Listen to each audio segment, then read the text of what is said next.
Okay.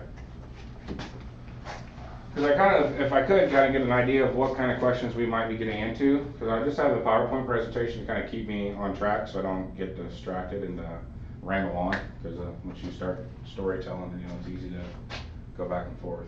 But probably the biggest thing that probably confuses me is, like, you have all these different scopes of different powers and your different viewing angles, and you have the different rifles. Is how do you match the scope to the rifle to what you're shooting? Yeah, and that's pretty much the last question we're going to answer throughout the day, because, and it's not a sales pitch, but you almost got to figure out what you're going to be using it for, because there are so many different kinds of scopes, and the features are catered to that particular. But now you can use them for crossing over for hunting or for precision rifle, stuff like that. But like a 1 to 4 power scope, well, 4 power is really only going to be useful to maybe 400 to 600 yards. If you want to get out past that, you're going to need a different scope. So you have to kind of think about that before you go in to purchase your 1 to 6 power. If you're only shooting to 400 yards, then yeah, like a lot of the 3-gun guys are running 1 to 4s. And then it's also good for close hunting, bear, deer, etc. But you ain't going to take it to Montana and kill an elk if they even have an elk in Montana. I have no idea. Hopefully, I will answer all those questions today, because there are options that I've had the experience of using, and I don't know, it's going to be I can only share experiences if it's helpful. I started with the scope similar to the gentleman that has on that rifle. I'm starting out here. I'm yeah, learning. But and I've seen the scopes over here. We sold a lot of those, and a lot of people love them. And I'm going to tell you why I don't. Yeah. When we get to reticles, it works probably great for you for what you're using it for. But for me, it'd drive me crazy. What do you hate, the BDC? BDCs, yeah. BDC is for me, particularly in like our precision rifle classes when we're trying to teach somebody how to do their own ballistics and dope. So we get all 3 seasons here, maybe even 4 sometimes, and that BDC is really only good for a certain density altitude. And here we're 800 feet altitude, and we get sub-zero temperatures, and this summer we were in almost 100 degree with the heat index. So that BDC, you're going to be all over the place, where with a traditional mil-dot or a ranging reticle, you'll be able to, the subtensions are small enough that you'll know, okay, I'm in between these two during the summer, and in the wintertime it's this, so you can dial to correct. Where the circles on there's just not enough to give you. But on an AR-15, 400 yards, steel target, no problem. And it's not over the $500 price range. Yeah, no, So and a lot of people buy that scope, and there's really nothing wrong with that's the thing we're talking about, the Nikon 223, right, with the BDC in it. A similar variant is the Vortex that has a dead hold BDC, and we sell a lot of those too. Yeah, some people like it, some people hate it. Yeah. For me, it's hard because I can't teach you how to use a reticle when the reticle is already set. Like you can't deviate. But if you guys think about this stuff, way before I was ever born, guys were doing this stuff with just standard duplex reticles. So how were they able to do it back then? So they did it with playing with their zero, and then knowing where if their bullet was dropping from their zero. So we've had a lot of people ask about doing a class like this, and what I'm trying to do here with this clinic is get people interested in the precision rifle classes. And so we're going to touch on a few things. Hopefully we'll raise a lot of questions. That's really what I want to get at, because we got 2 hours here, and I'm trying to cover all optics. So the first hour is going to be your reflex sights, your red dots, holographic sights, advantages, disadvantages, and what they could be used for. And the second hour, after pizza time, will be magnified optics, which is hopefully what all you guys came here to pick my brain about. So up first is, if I can get the slide to go, reflex, red dots, hollow sight uses. CQB, a lot of people now are using the reflex sights on their pistols. See a lot of the IPSC guys and the 3-gun guys shooting the open competition. A little red dot like the Trijicon RMR here is extremely accurate on a pistol. A lot of guns are coming out tapped on the back of their slide, so you can actually just screw these right into your pistol and you're good to go out of the box. 3-gun, a lot of the guys running these, you can run them on a 45-degree angle mount. That's going to be out offset either on the front, up towards the front of your handguard, or underneath your primary optic. So they'll have 2 optics. They'll be running a class where they have 2 optics. And what they'll do is they'll rotate the rifle 45 degrees, so they're looking down the bore, and the red dot's going to be right there for any of the targets that are closer to them. And then you have your other higher magnification for the targets that are farther out. I don't do a lot of shotgun shooting, but I know a lot of people that use these similar sights on shotguns. If you can imagine putting a EOTech pattern on any type of paper target or man-sized steel target at 10 yards, is going to obliterate it. So sure, I guess pointing a shotgun at 10 feet, it's going to do, it's going to hit the target. But you see a lot of these competition shooters, they're so fast that they don't even necessarily have to see their sight picture. They can just point the gun, point the dot in that direction, and pull the trigger depending on their choke and etc. But is there any questions before we get into each individual one? Do you guys have any questions about RMR, Reflex Sights, or the holographic sights? Do you guys have much experience with them? What's the difference between like the reflex and the holographic? We're going to cover each one here. But do you guys have any, where's your experience levels with any of these electronic sights? None? 0? Okay, have you guys looked at purchasing some? You're probably, but the price kind of usually scares people away. These sights for $500, it's kind of a big investment for you to kind of consider. One guy at one of the gun shows had $600 for one, and then another $600 for another. It was $1,200 for the combo set. And yeah. And he was going to give me a break about $1,000, and it was kind of like, I don't know about that. Yeah, and you gotta be, yeah, go ahead. Yeah, and you gotta be careful when you're purchasing this stuff, because there's some of the $75 red dots or the $100 red dots at a gun show or a trade show, they're kind of presented as being the greatest, only because the dealer might make more money off that than he does the EOTech, or the Vortex Strike Fire, which is probably the best red dot you can get, or the Spark on the market. You'll hear me mention Vortex a lot throughout the clinic because they probably make the best optics that you can get for the money. Obviously we're a Vortex dealer, but we sell a lot of optics and product, and that's you really can't beat it, that the product they're putting out for the money. So first up, I believe, is going to be the Reflex Sight. Manufacturer of these, you have Trigicon, which is the RMR, that's the one that's seen in the picture. You have a Vortex Razor, which I believe we have here. I can hand it around to you guys. This is going to be the Vortex Razor red dot, and it is on. So if you guys can try to look through the red dots and get an idea on what it's what the sight picture might look like if you're out there shooting on the range. Any one of these that you go with in the top 3, you're gonna not have any problems with. A budget-minded one would be the SNIPERCO Mini Shot. We've sold a lot of those. They're very good value. I think they retail at about $100.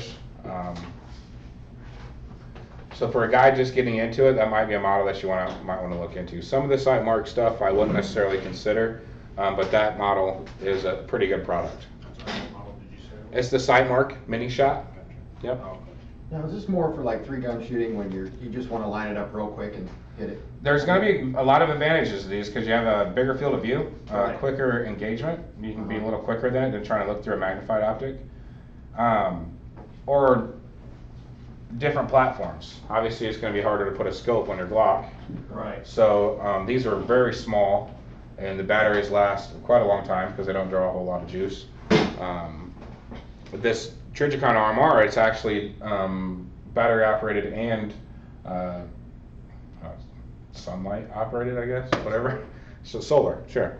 So you see, look, just like their ACOG, you see they have the fiber optic of the top. So day, night, whatever, you can, it's still a primary optic you can use it for. A lot of the advantages for these guys, I'm not there yet, but when your eyesight starts to go, and it's really hard for people to see their sights, their iron sights, Lasers might not work, so you might put a holographic or a red dot sight on it. Speed and sight alignment, these really quick. That's why I kind of call them the reflex sight, because it's simple. You just put it up there, put the dot on it, and you can pull the trigger. And then the thing that's really popular in the trend in the last year or so is again, running these as a backup optic to a primary magnified scope. So like for your rifle there, you would have this off to on a 45-degree angle mount. I've seen that deal. So. And a lot of the 3-gun guys do that. So I've tried it, running a mount like that. It's kind of hard for me to get used to because a lot of my guns are really heavy. But I like it. As far as instead of having iron sights as a backup, because then you got to take your scope off, and then you flip up your iron sights, your backup iron sights. Whereas if you had this RMR where you don't have to turn it on, you could just, I mean, if your scope's down or it's on batteries or something catastrophic happens, you just rotate the gun and you're back in. Now, what's the value of the sight mark? How much are those? About $100. $100? Yeah. That's not too bad. And like we've sold a bunch of them in the shop here. No complaints. We've sold a lot of the other guys. You know, we have all the models out there that are $500. We're out of the sight marks, if that tells you anything. So the Trijicon, Vortex, Leopold, all those are in the 500 up range. The sight mark's in the $100 range, and it's really a good value for what it is. Any more questions on the Reflex Sights?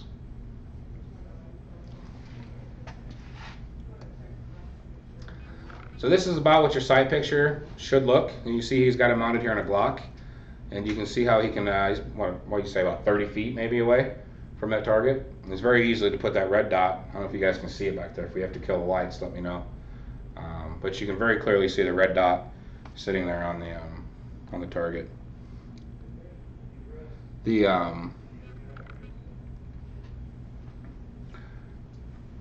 Something I want to point out every one of these slides, I'm going to try to reread it.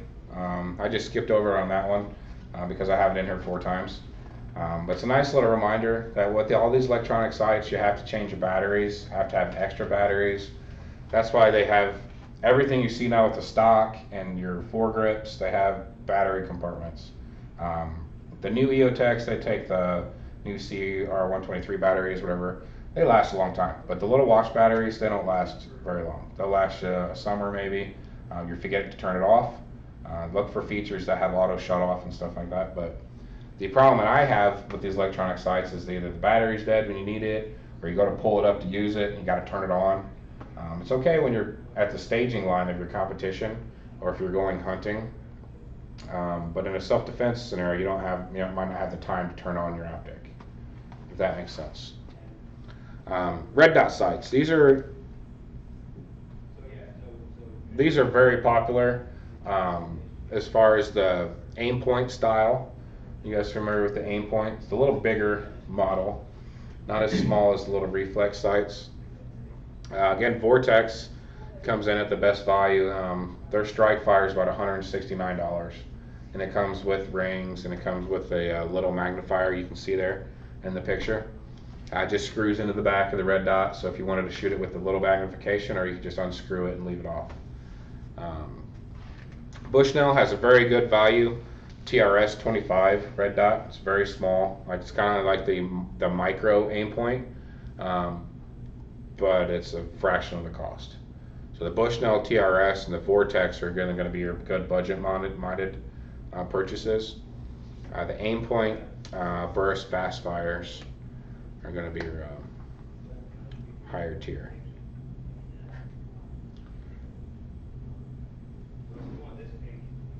Have you guys seen the strike fires before? We sell a lot of them as well. I have the aim point M3s over there. Those are over there. Like all this $500-600 stuff. It's what a lot of guys want, but they don't want to pay for it. Military, law enforcement, a lot of those guys are running them. Their budgets. Everybody complains about budget cuts, but that's what they're running. Whereas you can get 4 Vortex strike fires for the price of an aim point. So that's for you to kind of justify where your value is. Questions about the red dot sights? Pretty self-explanatory on that one. Okay, so there's your sight picture. The Vortex Strike-Fire, they have a couple different models. They have a green dot, just green, or a just red, or a green and red. Something to point out, if you get something that has both colors, then it's not going to be as bright because it has to switch the diode or the LED from one color to the other. So it's not going to be as vivid as if it was just red or just green. Does that make sense?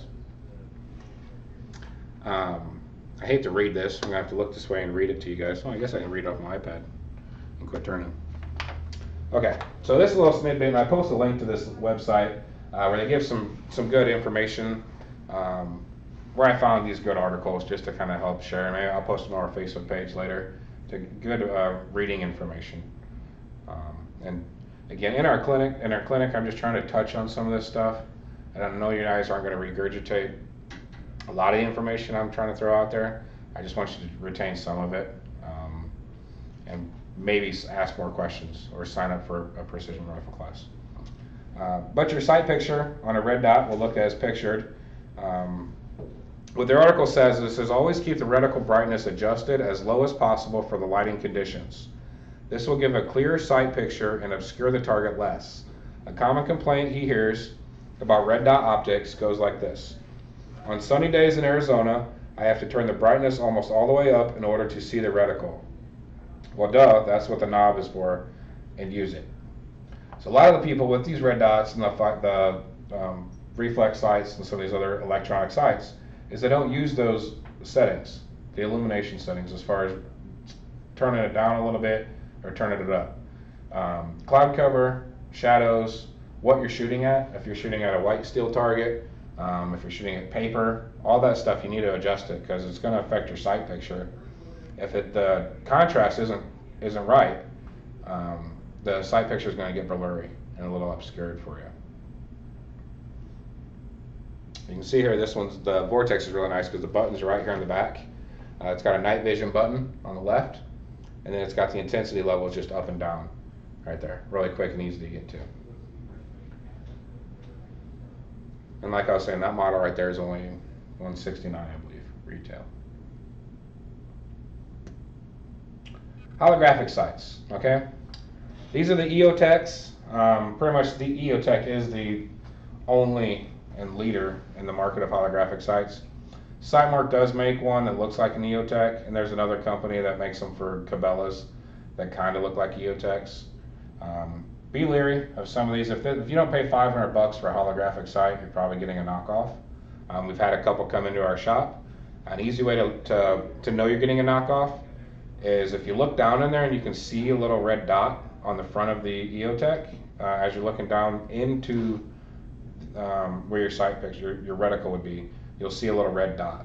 And that's it, really essentially just putting an image up on a mirror, where these are actually holographic. It shouldn't do any of that. They look really good. These companies are knocking off this stuff. They've knocked off ACOGs, EOTech's just the next company, Trigicon. Really nice knockoffs because a lot of these parts and components, they've been made long enough that it's very easy to knock this stuff off. The Sightmark is one to consider though if you're looking for a budget-minded holographic. It has a neat feature where you can adjust and turn to change your reticles. There's a knob on the back that you can change your different reticle sizes and patterns.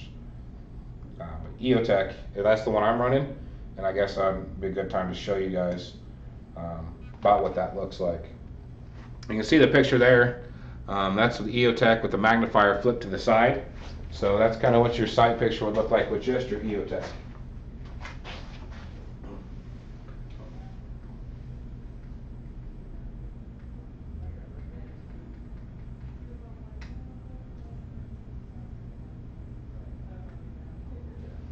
Okay. So we're going to hand the rifle around, one of our ARs that we have here with just the EOTech on it.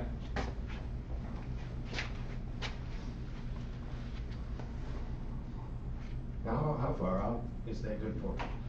As good as your eyes can see. So these are zero magnification.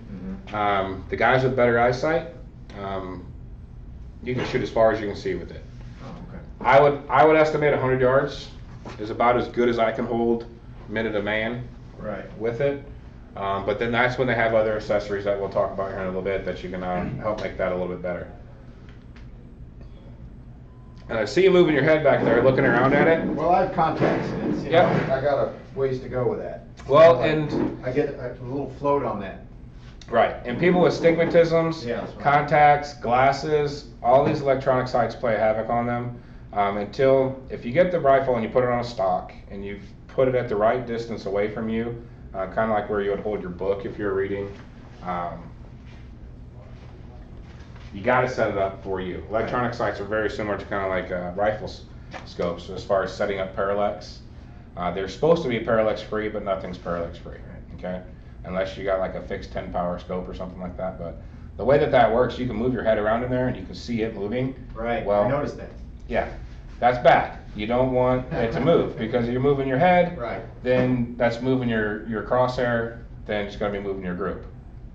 What it's trying to do is make up for you having to move your cheek weld or you moving your position, your sight picture. It's trying to compensate for you to put it back on a target where it's supposed to go.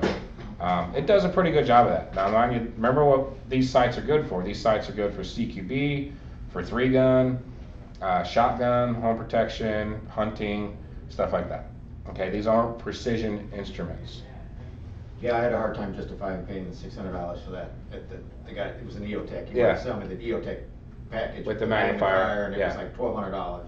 Yes. Like I said before, and I thought, well, it's for close quarter combat, and all I want to do is shoot 300-400 yards. And Yeah. I don't want to really spend as much as I spend on the gun. Right. For that. Right. To Well, do that.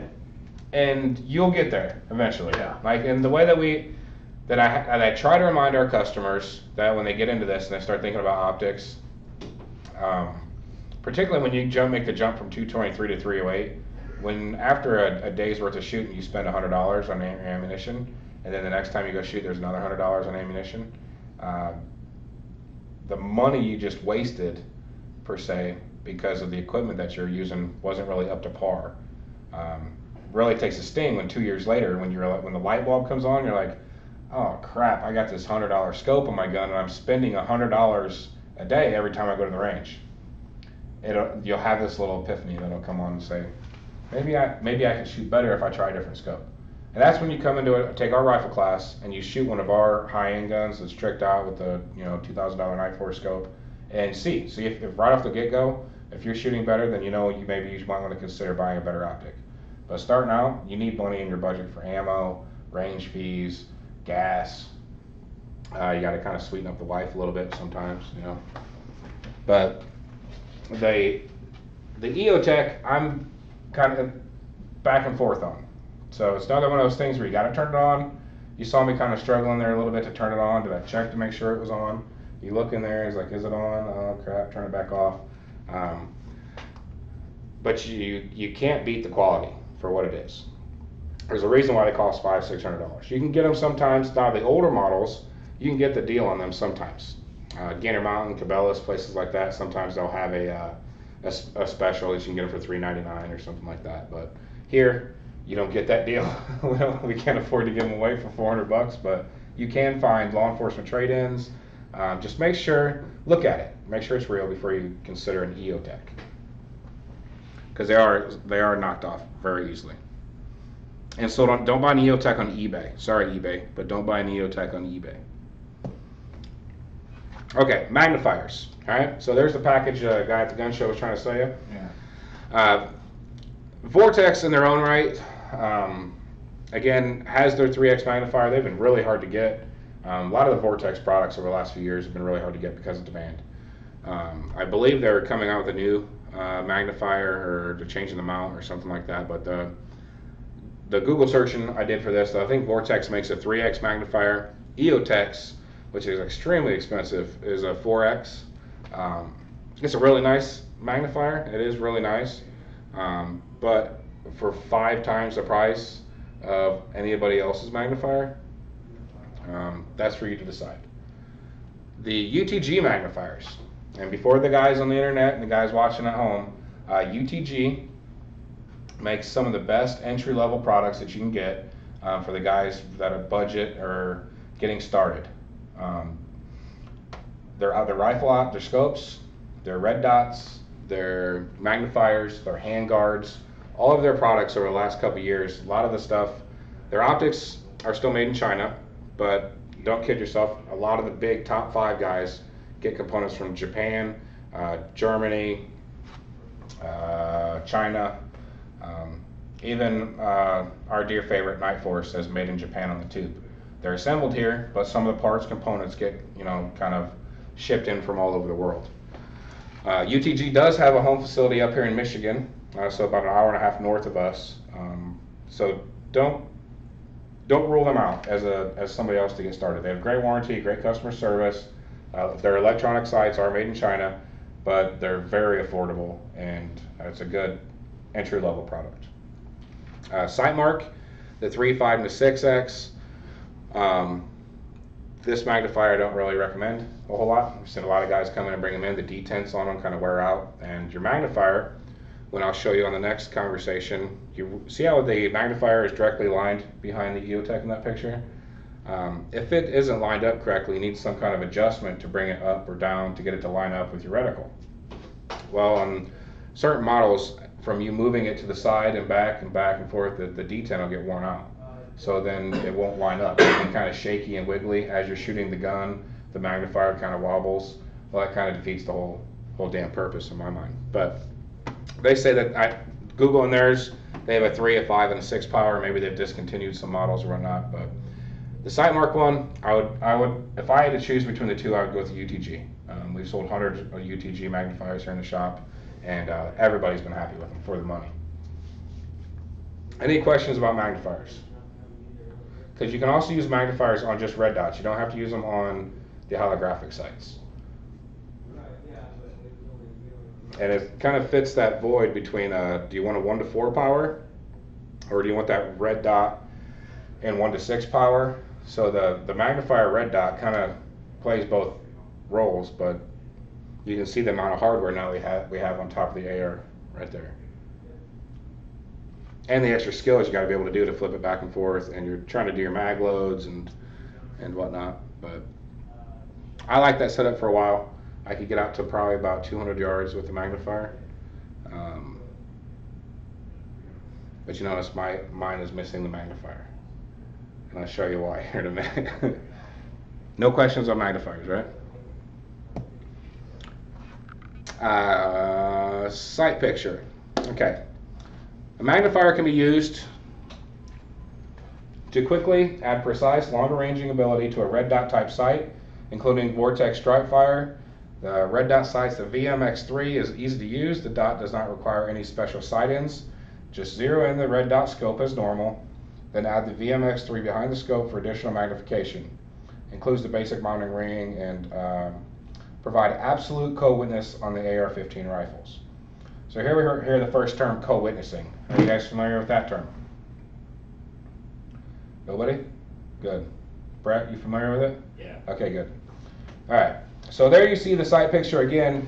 That's going to be a sight picture through a magnifier behind it. You see how the reticle is really big, and you can really focus in on that dot in the front, in the middle. So he's probably 100 yards away there. So you took that holographic sight that's this big without the magnifier, and then you can now focus in on that red dot when you flip over your magnifier on the EOTech. Co-witnessing, all right? And this is where I'm at now with my AR CQB rifle transition. So I've ran just the irons, and then I wanted to run it with the EOTech with the magnifier, and now I've kind of transitioned back to just running EOTech, co-witness with irons. And in my opinion, where I'm at now is you get the best of both worlds. So I leave my irons up. If my EOTech's on, I'm good. I'm rocking and rolling, right? The reticle sits there perfectly in front of my front sight, so I don't have to worry about, remember the parallax with the dot moving around or not? All I have to do is make sure that that circle is inside those two, what would you call those, Brett? The front sight? Yeah. The little V, the horns? Yeah. In between those two front sight posts. Is that automatically through that? Well, that's what we're doing. You have to move the gun to get that.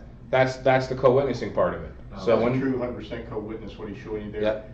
Some people have gone to what they call a lower 1/3 co-witness, but actually, because some people have trouble with this setup, because your eyes are trying to adjust on too many things at once, you're seeing the rear sight, front sight, red dot, you're doing too much. What some people do is actually lower the iron sights to the lower 1/3 of the red dot, so they're still accessible if you need them, but your primary view is concentrating on the red dot like you'd normally run a red dot. So, does that make sense?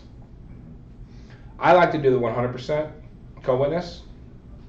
So what you see here in this picture is you're looking through your rear sight, your traditional rear sight, and you see your front sight like you normally would. But then in between that, you also have your EOTech, right? So as long as you have all three of those lined up, you have no parallax. That bullet's going to go where it's supposed to every time. It even works when you take down the rear sight. And so as long as you put that, I like to put the red dot right on my front post. So then if I'm doing a transition or a mag load or any kind of thing where I'm off the gun and then back on the gun, all I have to do is quickly put the red dot back on the front post. And I know I'm pretty damn close. I'm going to show you guys this here. I'm going to flip up my front sight. And then if you guys look through the EOTech, if it's still on.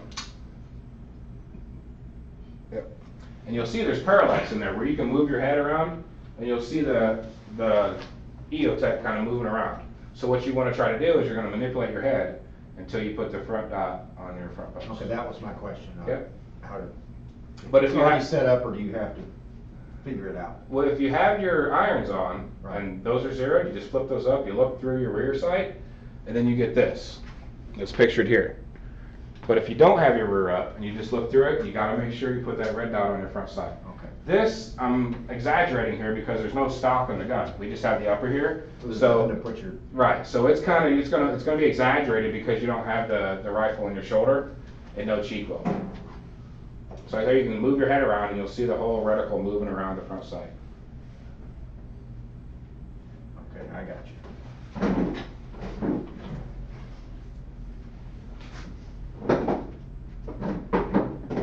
Which again, that's very exaggerated because when you have the gun with stock, it's going to be here. It's going to be pretty close. You might have to move your head a little bit, but that's just because you've changed your cheek weld. Now, we flip up the rear sight, and then what you want to do is you look through the rear sight. I'll make this the smaller one, okay? Look through the rear sight to the front sight, and you'll see that the circle is inside on the demo gun we have here in the classroom, we have the diamond head sights. So it's a diamond aperture, but the circle fits really nicely inside that diamond. And it also gives you the 3 o'clock and 9 o'clock peripherals. It doesn't cut those off. You can see here in on this picture, a traditional A2 sight, you kind of lose a little bit here at 9 o'clock and then here at 3 o'clock. With the diamond heads, it opens all these up, so you get a lot more. How would you know, I know I've got this scope here, but you put it on 45, you can do that too, right? Or do you not recommend doing that? Put what on a 45? Well, You can put a red dot, a reflex, red right, dot. for the first ones we did. right. Yeah. Not one of those. I wouldn't recommend doing those. No. No.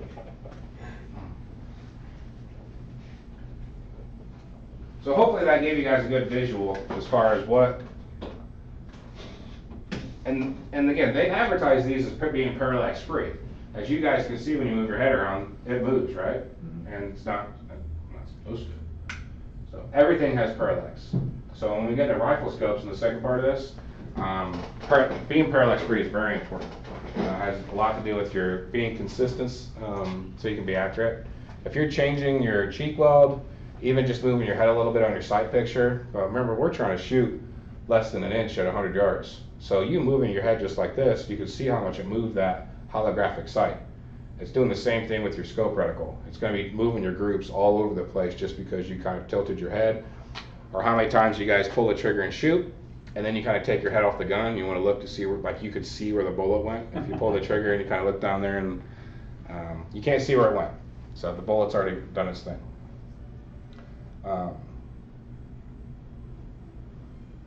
The article again says, when the two systems are viewed together, the red dot is the exact same point of aim from the iron sights. Many people even recommend using the two together. My idea, the ideal use of the backup iron sights is simply the ability to use the iron sights through the optic should the optic become inoperable. You can put iron sights in. Which is, again, that's where I'm at now. So we keep showing you different options here. You're gonna kinda have to figure out what works for you. But I've taken off the magnifier, and now I'm back to running the hardware of the iron sights, but using the advantage of the electronics if I have it. I'm a techie guy, you guys should know that by now, so I love the tech, but I'd like to also think that I'm prepared to use the hardware if I have to. Night vision capable. You guys aren't running nods, but maybe some of the guys online or law enforcement, or maybe they want to go kill coyotes with Neotech. You guys can't hardly probably see it from there. I don't know if you guys can see it online or not, but the one on the left is the aim point. You can barely see that dot there. If you're inside a house or a hallway, you can barely see that green dot. The EOTech is obviously got the slight advantage there with the whole circle around the dot. Can you see it back there? Mm-hmm. The EOTech advantage is clear to see. EOTech's HWS field of view is nearly 4 times as wide as the Aimpoint's comp M2s. Obviously, Aimpoint's made some improvements since the M2s, but the results are kind of the same. If you talk to some guys that were in Iraq or in the dry, hot summer climate areas, they didn't like the Aimpoints because you'd lose the dot so much. The green dots, like Vortex or some of these other, the green dot, just like the green lasers, really help in the daytime. So no matter, it doesn't matter how bright you put that red dot, if it's 100 degrees, 100 degree humidity, mirage, the sun's glaring down on you, it's gonna be kind of hard to pick up that red dot. So night vision, you can see there, it's very quickly you can see the advantage. For one, you can see the guy in the EOTech one, right? There's not, no. You guys don't run any night vision stuff, right? You have a night vision equipment? Just goggles. Just goggles, yeah. You can use these with goggles though. If you remember the Vortex Strikefire had that night vision button on it. You click it, it makes the dot go away. But if you had nods on, you'd still be able to see it. Same with the EOTech. If you hit that night vision button and you have the night vision capable equipment, the reticle just goes away. And the only way you can see it is through infrared or through night vision. So, question of the day, which one to buy, right? Well, this depends on the type of firearm, the type of shooting you will do, and the price you're willing to pay. And when we have a customer here, a new guy getting into it, it's not that I'm trying to get the most money out of him. I try to get him the best product we can for the amount of money he's willing to spend. And that's honestly the truth. I didn't start this company with being able to afford Night Force scopes. I used to buy stuff on layaway just like everybody else before I owned my own gun shop. I wish I would have had somebody like myself that could tell me, okay, look, Sean, you don't need to start with this, but your money's going to be well spent going with this, and then kind of maybe transition into this further. There's a lot of guys and their customers that are overspending for product they'll never need or use, but they want to, and you can't take that away from them as well. If you want to buy a $5,000 setup, and just because you want to and you can, that's fine. But if you're getting into this and you want to learn, there's no reason learning with the lower. They have a saying that say buy once, you feel once, yada yada yada. All you have to do is go to ar15.com and read some of these guys that started with the UTG stuff and C-Star, some of these other companies that are kind of laughed at in the industry. Counter sniper scopes. You don't know unless you've been there, unless somebody tries to save the time and the headache. Like again, I've been very fortunate in this that I've had access to people that could give me feedback and information, say, look, Sean, get this, or go try that, don't do this. And it's really saved me some money long term. And I was able to learn quicker. I think if I was just some guy going off of the guy at the gun show's word, this is what you need. You don't need a Neotech with a magnifier. Yeah. You know what I mean? You could run that Sightmark red dot with the UTG magnifier and probably do just as good as the guy standing behind you with the $1,200 EOTech setup. Don't tell him that, because he might get his feelings hurt. And to be honest with you probably make just as much money on either one, the $100 red dot or the EOTech, because the prices are pretty fixed. But that being said, the main thing to remember is that you get what you pay for. And this is especially true for optics, probably more important in optics than anything else. As you guys know, you guys own guns, these products do hold their value, particularly with optics. If you buy a $600, $500 EOTech, you don't have to worry about taking a big hit for it. You can get $500, $450 out of it. You buy a $100 red dot, you're going to be hard to find somebody to give you 20 bucks for it. Okay, that's something to think about. Optics are expensive to build, and the low price usually requires low quality, which is very true, or cheap labor, which comes from China. So the stuff coming out of China, a lot of the parts and components are used in the big name companies, but the stuff that's assembled over there is assembled using a lot of the same equipment and pieces, just by the Chinese and not assembled here in the United States. Do I hold them anywhere in the same field as US Optics, Night Force, Leopold? No, not at all. But we're talking $200 or less scopes. You got to go with it with a grain of salt to know that this is a $200 scope. So one of our, I'm going to talk about it later at the end of this. I know I talked about it before the clinic started, but the guys online, I'll talk about it a little bit later, as far as me trying to reverse some of the stuff that I've done. I want to go back to where I was with the cheap optics, the cheap guns, the cheap ammo, to see how well I can do. Kind of just to test myself to see if